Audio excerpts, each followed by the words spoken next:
Hello, this is Peter Mark with Peter Mark SEO, and today I want to do my first correlation study and test. This, kind of reverse engineer, because I hear on Active Rain and various websites, agents complaining that Zillow is just pretty much taken over page one in Google, in search engines, and all the results when you type in anything real estate related. And I'm going to show you some evidence where that's not always the case.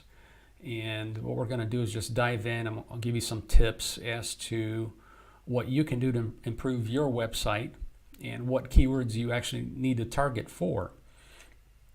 So if you could, comment below this Active Rain post, because this is going to be a private correlation study and it's going to need your input as well. So just comment below so we can have more confirmations. The more confirmations we have, the better correlation data we have. I'm always a believer in data, empirical data, knowledge, and my experience as far as SEO versus, because I've taken so many of these courses, SEO boot camps, video courses over the years, and what I've learned is you have to have a way to measure SEO, your website data, with all these Google algorithm changes, because Google is nothing more than an algorithm. What is an algorithm? It's really a mathematical equation.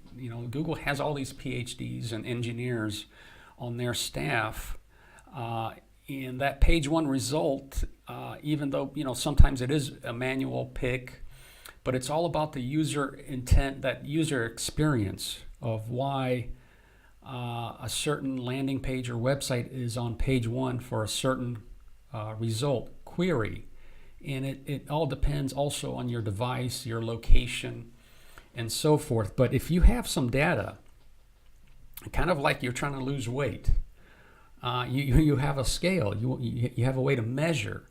So that's why I always believe have some kind of tool, software that could help you measure any algorithm change with Google, because you're going to be signing up all these courses. You don't have a way to measure in science, and when you can correlate something, you can pinpoint and study over time like I have. This will help you rank. So you need a measurement, way to accurately measure data. Save your money. Forget about all these SEO gurus. Don't even listen to me. Look at the actual data. So let's get started. All right. So here I'm on Zillow, and of course I use SEMrush, one of the tools. They rank 47 million traffic per month. Okay, so it's almost 50 million. You can see their fancy graph. But I wanted to find out what's, where can a local real estate agent kind of get an advantage. So I've reversed engineered Zillow, and there's a way you can outrank them, and I'm going to show you some proof. If you go to Google, I don't care what kind of device you have, but confirm below in the comments. If you got an iPhone, smartphone, laptop, I'm going to be using my laptop today. I'm going to type in Highland Creek homes for sale. You can do that with me. I'm using Chrome. Highland Creek homes for sale. Okay, there you go. Now, to me, Highland Creek homes for sale, I'm like, it sounds to me like a subdivision or a neighborhood. There you go. This website is ranking above Zillow. Look at all these other websites. This website is ranking. It's a local website. You got Redfin, ColdwellBanker.com, Trulia, Homes.com, Movoto. I don't know, a lot of these bigger portals, and this website is ranking. And you might be asking yourself, well, that's great, Peter, but how many people type that in per month? Because I'm interested in real estate, leads, home buyers that want to live in this subdivision. Well, here you go. 590 on average per month search that subdivision. So if you focus your landing page, if you focus on your landing page in your given city, wherever you're licensed at, create content, reverse engineer that keyword at the local level, even though it's a smaller volume. If you combine all those subdivisions for your website, if you got 10 subdivisions,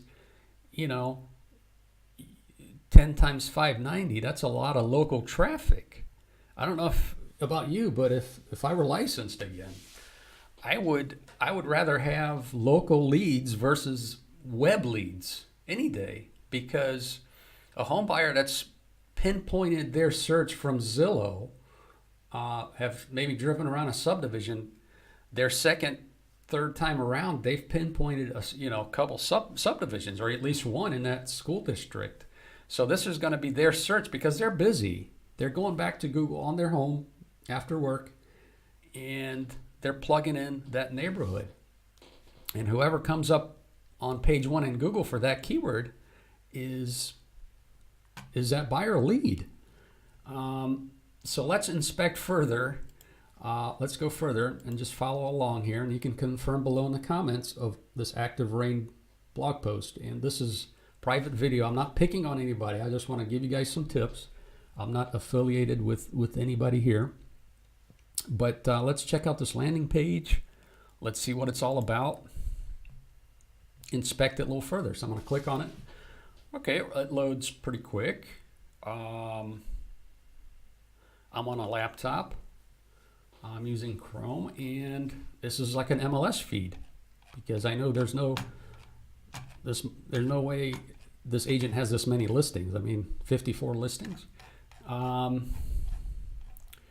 So this is their landing page. As you can see, it's secure. It's a secure website. Let's inspect this image. Let's see if this is an IDX feed, or IDX broker, or showcase. What kind of feed is this? I'm going to click on a listing here. That's pretty quick. All right. I see this page. Let's see where this image is hosted.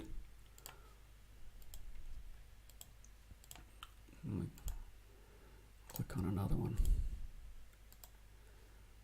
Interesting. It's hosted on their own domain, and it looks to be like an RETS feed.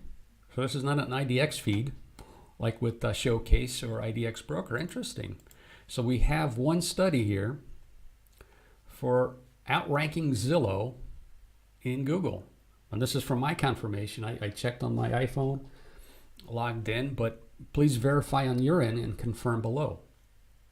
So let's go a little further.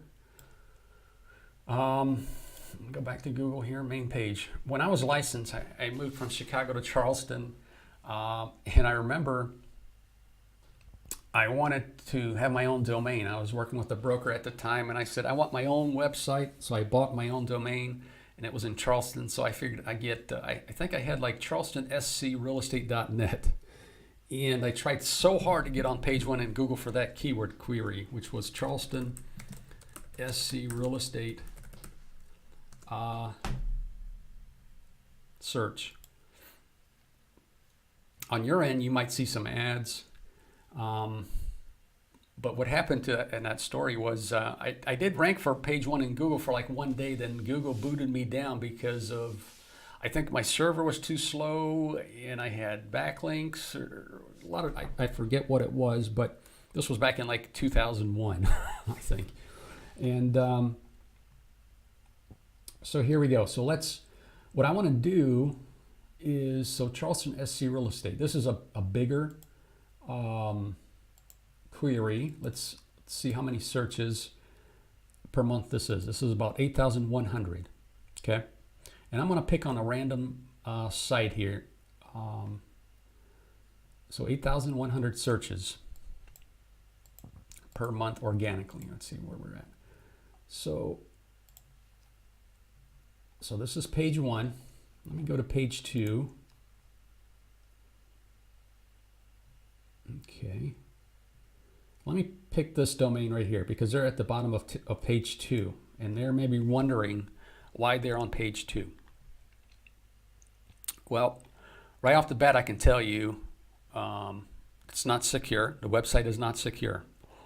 What's some of the other factors? Well, here's the deal. I have a software that I use. It correlates about 500 on-page and off-page factors. I work with a developer, and I don't want to get too technical, but it gives you a roadmap of why. I ran this actually before the video to analyze kind of why this website is ranking on page 2. And here you go. Here's the roadmap. That landing page, they need to, it basically what it does, because Google, the answer is there. When you type in Charleston SC Real Estate or whatever your town you're licensed in, Google is giving you the answer of why they're ranking. Okay, and it's a lot of factors. If you can extract those factors, which the software that I use has, and any algorithm update comes in and changes, and you move to page 5 from page 2 or page 1, or you move up or down, vice versa, you have to measure that. And this software that I use tells you basically why that website is not ranking on page 1. It could be because Google is about parity on page 1. There are some cases where Google will manually pick out some other websites, but here you have a roadmap. There's needs more keywords in the H3 tags. So if you read my previous post, site speed, internal links, H tags. So this is all technical SEO. I'm not going to bore you with this, but this is my measurement scale, if you will, for that correlation study. So if you have another comment below if you want me to run another keyword query or some competition that you want to rank for, or message me privately. I can give you some tips or do an SEO audit and help you out. Thanks for watching. Hopefully this is helpful and not too technical. Thank you.